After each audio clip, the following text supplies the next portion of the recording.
चाहिँ हामी यो गुप्तेश्वर खोलामा निकै अनौठो गरी अन्डा खान गइरहेको छौँ। यो बाँसको टोकरीमा यसरी अन्डा हालेर बाहिर खस्छ है भाइ।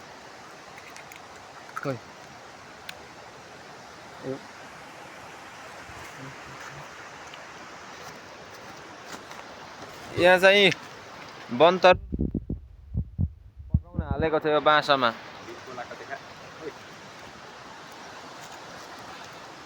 यसरी बिर्को लगाइसकेको छ भाइले। लडो है ओइ, लडाइदियो। अब बिस्तारो गर्न।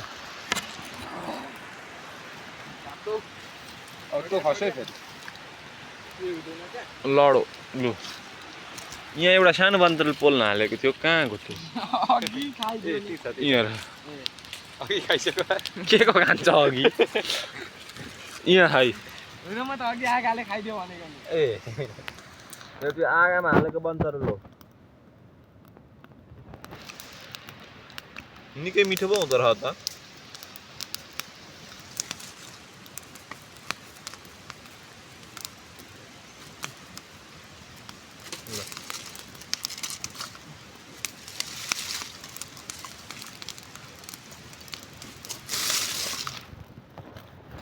यो चाख्न गइरहेको छु।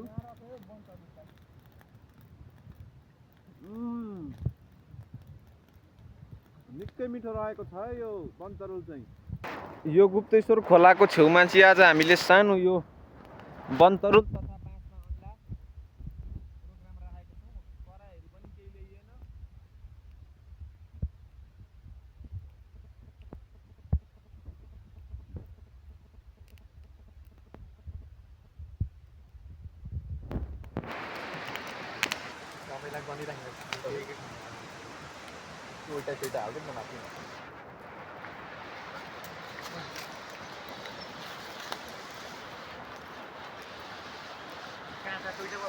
ए, बन्तरुल चाहिँ निकालिसकेको छौँ।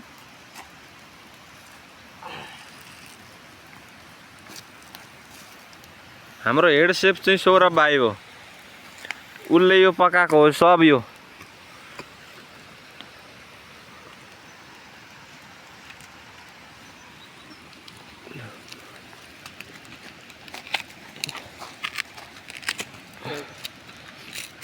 झिक्ता तातो छ के को तातो हुन्छ? पाके छ? हामीले उसिनेको बन्तरुल चाहिँ खाइसकेको छौँ। अब यो अन्डा पाक्दैछ यसरी बाँसमा। बाँसभित्र अन्डा हालेर बाँसले नि बिर्को लगाइदिएको होइन भाइ?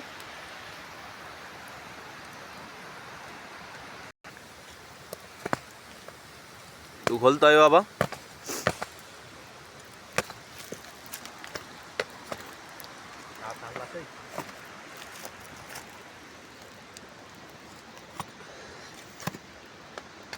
ओ धुवा कति हो?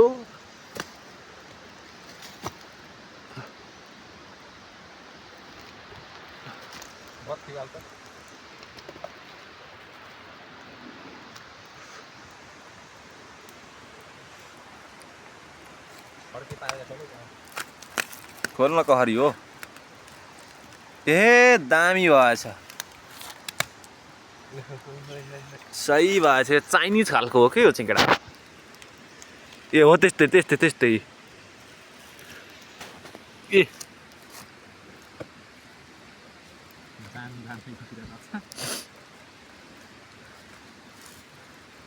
लडेर हो क्या उ भएको।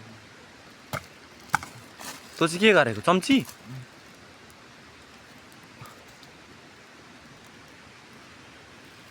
हामी चाहिँ चाख्न गइरहेको छु म। केटाहरू पनि छन्। अब हामी नि भन्नु पर्यो म भन्दा पनि।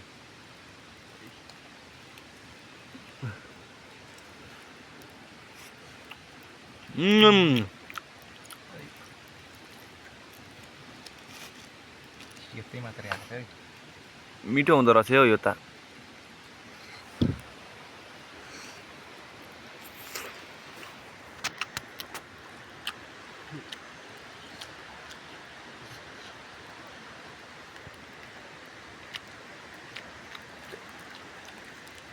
कुकुरलाई पनि दिया भयो। ल्याऊ आज ल आज भुतेर खा न निक्लिन खाना पनि जान्दैन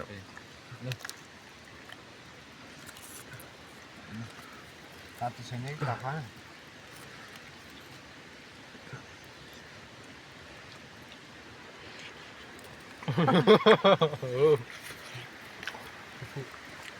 केटा खुसी भएको हेर न भोकाका बेला अन्डा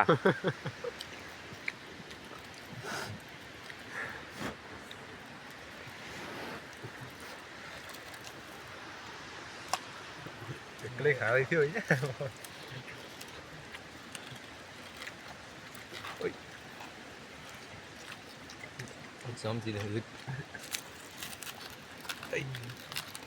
लु हेर न पड्किएछ मलाई किन भन्छु नि यहाँ आइज है फेरि भाग खोसी डर्छ लु जाउँ न के को कम हुन्छ यति पनि भेटियो पो तेरो त तरुल पनि छ रहको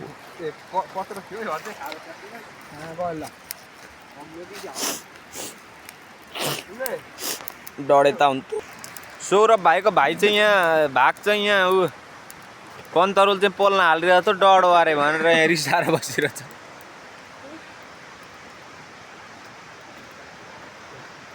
ए निकालेरै छोड्यो होइन रह नि त